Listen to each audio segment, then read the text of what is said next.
নমস্কাৰ প্ৰিয় দৰ্শকবৃন্দ,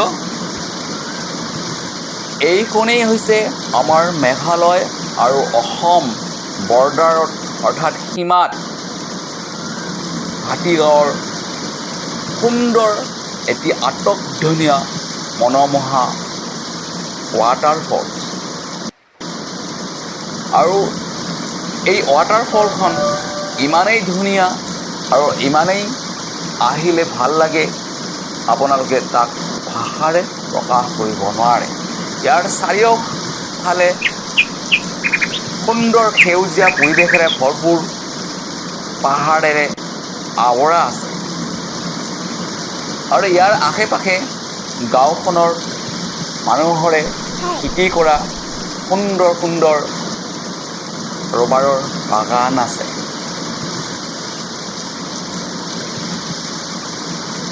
আপোনালোকে হাতীগাঁৱৰ পৰা কিছু দূৰ পশ্চিম পিনে আহিলে এই ৱাটাৰফলছখন দেখিবলৈ পাব।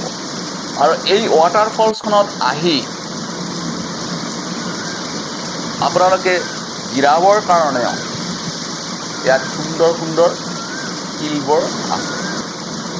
গতিকে আপোনালোকে এবাৰ আহি এই ৱাটাৰফলছখনক চাই যাওক আৰু এবাৰ গা ধুই যাওক। এয়া কি মনোমোহা চাওকচোন, ধুনীয়া ওপৰৰ পৰা পানী বাগৰি আহিছে। আৰু এনেকুৱা সুন্দৰ শিলৰ ওপৰত আপোনালোকে বহি ধুনীয়াকৈ বস্তু খাব পাৰিব। গতিকে মই আজিলৈ আহিছোঁ। ধন্যবাদ।